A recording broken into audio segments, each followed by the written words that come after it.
નમસ્કાર દર્શક મિત્રો અને તાલીમાર્થીઓ, અધ્યાપન મંદિર અંતર્ગત પ્રોફેસર ઋષિરાજસિંહ ચુડાસમા આપ સૌનું હાર્દિક સ્વાગત કરે છે. શિક્ષણ વ્યવસ્થાને સંભાળવા માટે, શિક્ષણના અલગ અલગ નિયમોની જાળવણી માટે ગુજરાત અને ભારતની અંદર અલગ અલગ સંસ્થાઓ અને બોર્ડની રચના કરવામાં આવી છે. આપ સમજી ગયા હશો, આપણે વાત કરીએ છીએ PE4 ની. PE4 ની અંદર મુખ્ય રીતે યુનિટ 3 એકમ 3 વિવિધ બોર્ડ, શાળાઓ અને સંસ્થાઓનો પરિચય. અલગ અલગ બોર્ડ દ્વારા, શાળાઓ અને સંસ્થાઓ દ્વારા આપણી જે એજ્યુકેશનની પદ્ધતિ છે, જે પ્રક્રિયા છે, એને મેન્ટેન રાખવામાં આવે છે. તો મુખ્ય રીતે આપણે અલગ અલગ બોર્ડ ભણીએ છીએ. 3.1 આપણે ગુજરાત બોર્ડ, સ્ટેટ બોર્ડ ભણી ચૂક્યા છીએ. આજે આપણે વાત કરવી છે એકમ 3 ની અંદર 3.2 એટલે કે CBSE board, central board of secondary education. ખાસ કરી અને જેને આપણે CBSE બોર્ડ, કેન્દ્રીયકૃત શિક્ષણ બોર્ડના નામે ઓળખીએ છીએ. સૌપ્રથમ મેં જેમ વાત કરી તેમ શિક્ષણ વ્યવસ્થાના સંચાલન માટે અને મુખ્ય રીતે શિક્ષણ વ્યવસ્થાના એક વિકાસ માટે અલગ અલગ બોર્ડોની રચના કરવામાં આવી છે. તેમાં કેન્દ્રીયકૃત બોર્ડ એટલે આપણું CBSE બોર્ડ. હવે પ્રસ્તાવનાની અંદર આપણે વાત કરીએ તો central board of secondary education, CBSE બોર્ડનું મુખ્ય મથક, મુખ્ય કાર્યાલય નવી દિલ્હી ખાતે જોવા મળે છે. આપણે ભારતની અંદર CBSE બોર્ડનું મુખ્ય કેન્દ્ર, મુખ્ય કાર્યાલય જે છે એ નવી દિલ્હી ખાતે જોવા મળે છે. તેનું મુખ્ય અલગ અલગ રીતે એડ્રેસ આપવામાં આવેલું છે. CBSE board, secondary board of secondary education, CBSE board, કેન્દ્ર 2, કોમ્યુનિટી સેન્ટર, પ્રીતિ વિહાર, નવી દિલ્હી. નવી દિલ્હી ખાતે પ્રીતિ વિહાર નામના સ્થળે આ બોર્ડનું સંચાલનનું કેન્દ્ર આપવામાં આવેલું છે. આપણે ઇતિહાસની વાત કરીએ તેની સ્થાપનાની, તો 1962 ની અંદર નવેમ્બર માસમાં CBSE બોર્ડની સ્થાપના થયેલી છે. નવેમ્બર 1962 ની અંદર CBSE બોર્ડની સ્થાપના છે. તમને એક માર્ક્સની અંદર આ ક્વેશ્ચન પૂછાઈ શકે છે. હાલના તેના ચેરમેન વિનીત જોશી છે. CBSE બોર્ડના હાલના ચેરમેન વિનીત જોશી છે. અને તેનું પૂરું એડ્રેસ શિક્ષા કેન્દ્ર 2, કોમ્યુનિટી સેન્ટર, પ્રીતિ વિહાર, નવી દિલ્હી ખાતે આ CBSE બોર્ડ આપવામાં આવેલું છે. તમને એક માર્ક્સની અંદર આવા ક્વેશ્ચન પૂછાઈ શકે છે. હવે તાલીમાર્થીઓ, મેં જેમ વાત કરી કે શિક્ષણ પ્રક્રિયાને મેન્ટેન રાખવા માટે, શિક્ષણ પ્રક્રિયાના પ્રોગ્રેસ માટે આ બોર્ડોની રચના કરવામાં આવેલી છે. તો આપણે CBSE બોર્ડ ભણીએ છીએ, તો CBSE બોર્ડની, કેન્દ્રીય માધ્યમિક શિક્ષણ બોર્ડની લાક્ષણિકતાઓ આપણે મુખ્ય રીતે ભણવાની છે. તો આપણે જોઈએ તો માધ્યમિક શાળાના, માધ્યમિક શિક્ષણ બોર્ડની, CBSE બોર્ડની લાક્ષણિકતાઓ એમાં અલગ અલગ પોઈન્ટ વાઇઝ આપણને આપેલી છે. તેના લક્ષણો, તેની વિશેષતાઓ. તો પહેલો પોઈન્ટ જોઈએ તો પ્રવેશ માટેની સામાન્ય શરતો. હવે CBSE બોર્ડમાં, માધ્યમિક બોર્ડની અંદર જો વિદ્યાર્થીને પ્રવેશ લેવો હોય તો તેની અલગ અલગ શરતો આપવામાં આવેલી છે. તે આપણે જોઈએ તો બોર્ડ અથવા ભારતના કોઈ પણ રાજ્યમાં માન્ય બોર્ડ સાથે સંલગ્ન શાળામાં અભ્યાસ કરતો હોવો જોઈએ. તે જે વિદ્યાર્થી છે એ માન્ય શાળામાં કોઈ પણ રાજ્ય કે કોઈ પણ બોર્ડના સંલગ્ન શાળાઓ સાથે તેનો અભ્યાસ હોવો જોઈએ. જે તે શ્રેણીમાં નીચલા ધોરણમાં ઉત્તીર્ણ થયેલો હોવો જોઈએ. જે તે શ્રેણીમાં એ નીચલા ધોરણમાં પાસ હોવો જોઈએ. સપોઝ કે 9મા ધોરણમાં એડમિશન લેવું છે તો 8મું ધોરણ કમ્પ્લીટ કરેલું હોવું જોઈએ. વિદેશમાંથી આવતા વિદ્યાર્થીઓ માટે અહીં બોર્ડનું એલિજિબિલિટી સર્ટિફિકેટ આપવામાં આવે છે. જે વિદેશના વિદ્યાર્થીઓ છે તેને સપોઝ કે અહીંયા એડમિશન લેવું છે તો તેને એક એલિજિબિલિટી સર્ટિફિકેટ આપવામાં આવે છે અને તેના થ્રુ તેને એડમિશન મળે છે. ત્યારબાદ આપણે જોઈએ બીજો પોઈન્ટ, વિશેષતાઓમાં વિશિષ્ટ જોગવાઈઓ. પહેલો પોઈન્ટ આપણે જોયો પ્રવેશ માટેની સામાન્ય શરતો. જે બધા વિદ્યાર્થીઓ માટે કમ્પલસરી છે. હવે બીજો પોઈન્ટ જોઈએ, વિશિષ્ટ જોગવાઈઓ. બોર્ડના નિયમ અનુસાર 8મા ધોરણમાં પ્રવેશ મળી શકશે. જે બોર્ડના નિયમો છે એ પ્રમાણે ધોરણ 8 ની અંદર પ્રવેશ મળવા પાત્ર છે. ધોરણ 8માં પરીક્ષા આપી અને મુખ્ય રીતે 9મા ધોરણમાં પ્રવેશ પાત્ર ગણવામાં આવશે. તે વિદ્યાર્થીને 8મા ધોરણની પરીક્ષા મુક્ત રીતે પાસ કરી અને 9મા ધોરણમાં એડમિશન આપવામાં આવશે. ધોરણ 10માં પણ પ્રવેશ આપવામાં આવશે. સીબીએસઈ બોર્ડની અંદર 9 ધોરણ પાસ કરી અને 10મા ધોરણની અંદર પણ પ્રવેશ આપવામાં આવશે. ત્યારબાદ બીજું જોઈએ તો પ્રવેશ પ્રવિધિ. આપણે મુખ્ય રીતે શરતો જોઈ, ત્યારબાદ આપણે વિશિષ્ટ જોગવાઈઓ જોઈ, હવે તેની પ્રવેશ પ્રવિધિ જોઈ, એટલે એડમિશન પ્રોસેસ. સપોઝ કે કોઈ વિદ્યાર્થીઓએ એડમિશન લેવું છે તો તેની પ્રોસેસ કઈ કઈ છે. કેન્દ્ર યા રાજ્ય સરકાર દ્વારા નિશ્ચિત કરેલા નોંધણી પત્રક એટલે રજિસ્ટરમાં તે વિદ્યાર્થીઓનું નામ નોંધવામાં આવે છે. જે નોંધણી પત્રક હોય રજિસ્ટર, એની અંદર વિદ્યાર્થીઓનું નામ નોંધવામાં આવે છે. ત્યારબાદ દરેક વિદ્યાર્થીને જનરલ રજિસ્ટર નંબર આપવામાં આવે છે, જેને જીઆર પત્રક કહેવામાં આવે છે. એઝ અ ટીચર તમને સૌને ખ્યાલ છે કે આપણે ગુજરાત બોર્ડની અંદર પણ શાળાઓમાં જીઆર મેન્ટેન કરવામાં આવે છે. તો એ જીઆર નંબર પણ સીબીએસઈ બોર્ડની અંદર આપવામાં આવે છે. અન્ય શાળાઓમાંથી આવતા વિદ્યાર્થીઓને ટ્રાન્સફર સર્ટિફિકેટના આધારે નોંધણી આપવામાં આવે છે. તેને ટીસી કઢાવવું પડે છે, ટ્રાન્સફર સર્ટિફિકેટ, અને તે જમા કરાવી અને તેનું તે બોર્ડની અંદર નામ દાખલ કરવામાં આવે છે. બોર્ડની પરીક્ષા પૂરી કર્યા બાદ અરજી દ્વારા વિદ્યાર્થીઓને દાખલ અને મંજૂરી આપવામાં આવે છે. પરીક્ષા પૂરી કર્યા બાદ તેને તે શાળાઓની અંદર મંજૂરી પત્રક દ્વારા અરજી કરી અને એડમિશન આપવામાં આવે છે. આ એડમિશન પ્રોસેસ છે. ત્યારબાદની લાક્ષણિકતા જોઈએ તો પરીક્ષા માટેની પાત્રતા. હવે વિદ્યાર્થીઓ માટે કે કયા વિદ્યાર્થીઓ પરીક્ષા માટે માન્ય છે એવી પાત્રતા આપવામાં આવે છે. પહેલું, વિદ્યાર્થીઓને કોઈ પણ બોર્ડનું 8મું ધોરણ ઉત્તીર્ણ કર્યા બાદ 2 વર્ષનો અભ્યાસક્રમ પૂરો કરી અને 10મા ધોરણની પરીક્ષામાં બેસવા દેવામાં આવે છે.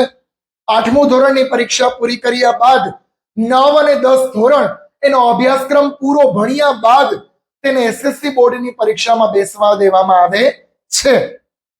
જે તે ધોરણમાં ઓછામાં ઓછી 75% જેટલી હાજરી કમ્પલસરી રાખવામાં આવે છે. સીબીએસઈ બોર્ડની અંદર પ્રેઝન્ટ વિદ્યાર્થીઓની કેટલી શાળામાં હાજરી કેટલી, તો કે 75%થી ઉપર. આપણે ગુજરાત બોર્ડની અંદર 80% હાજરી કમ્પલસરી છે.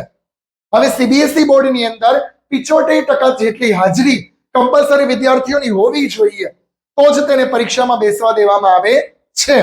ત્યારબાદ જોઈએ તો કાર્યાનુભવ, કલા શિક્ષણ, સ્વાસ્થ્ય અને વ્યાયામનું શિક્ષણ વગેરે પણ આપવામાં આવે છે અને તેને તેમાંથી મુક્તિ આપવામાં આવે છે.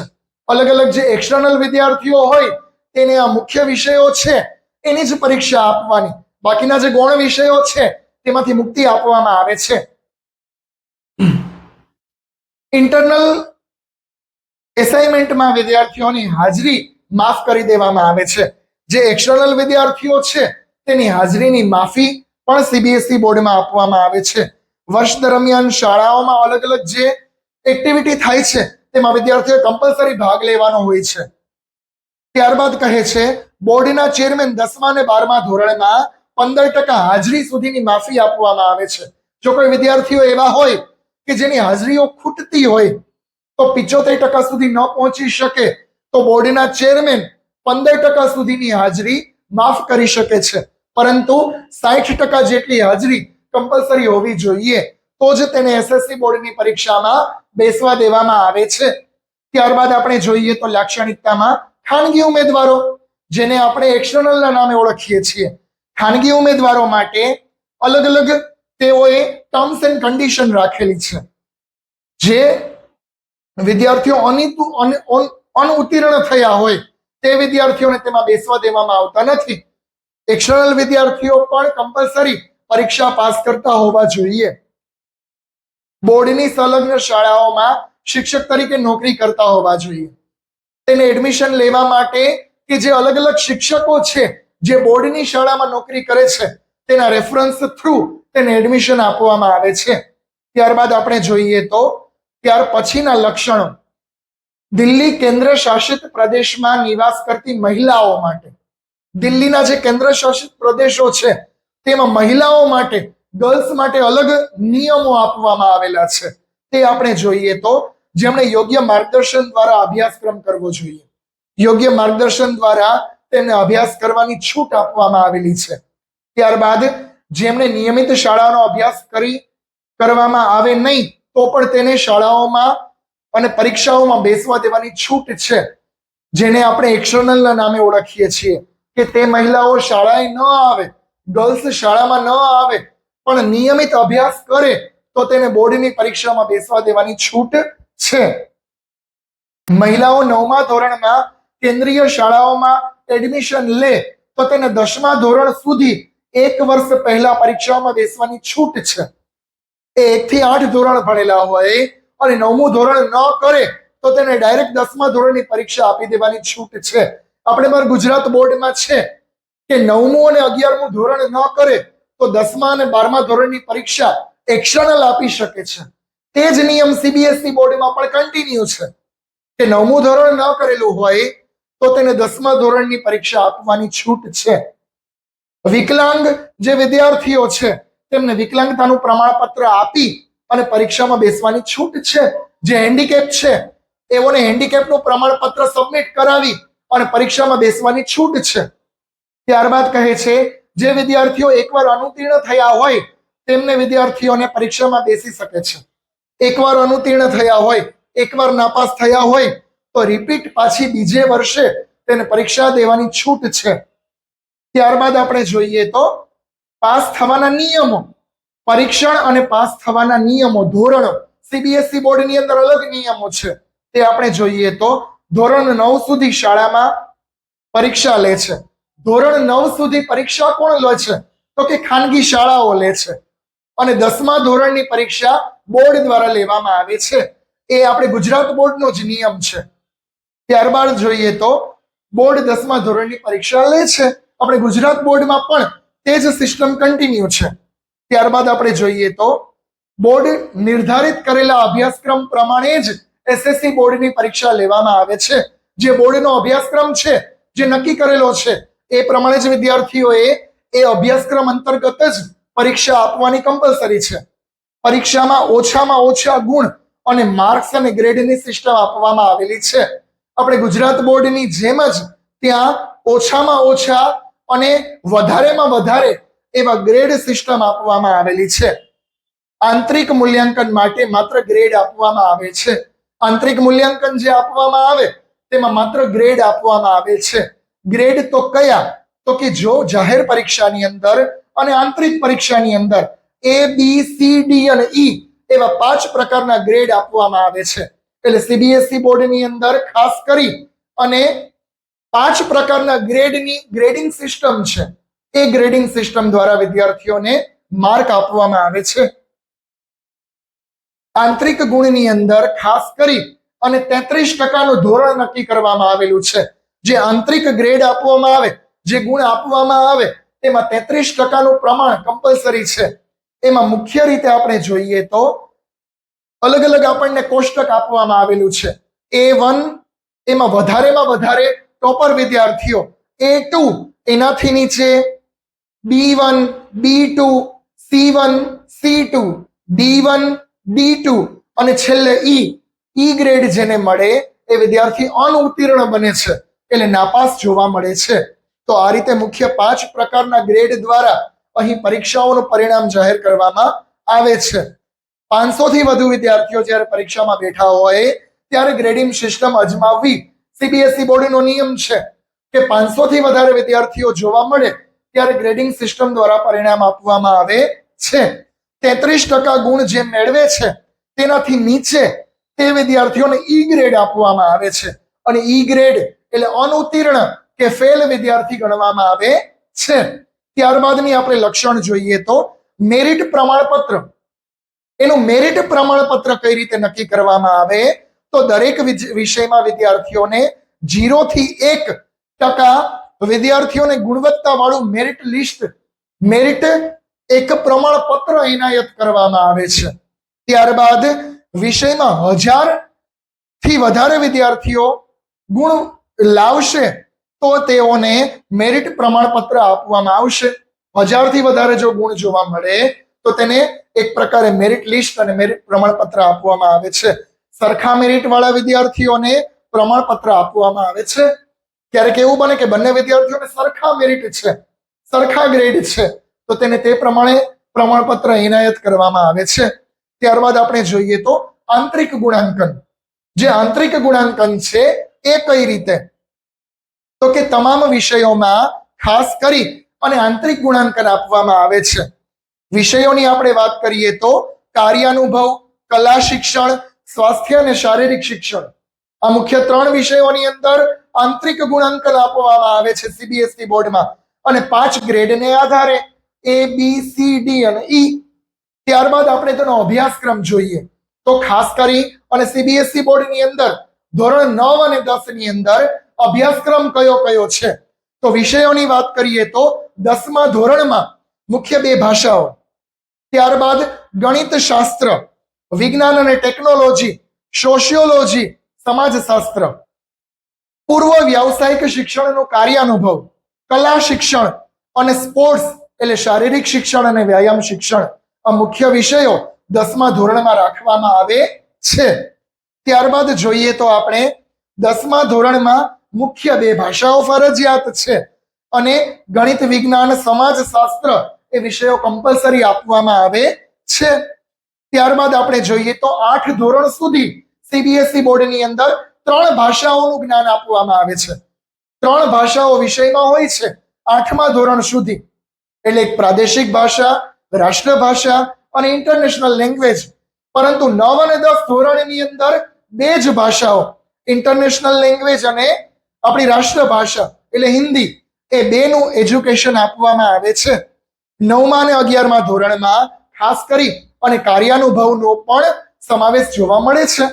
કાર્યાનુભવ નામનો વિષય છે, તેનો સમાવેશ કરી અને તે પ્રમાણે ગ્રેડ અને ગુણ આપવામાં આવે છે. ત્યારબાદ આપણે જોઈએ તો માધ્યમ.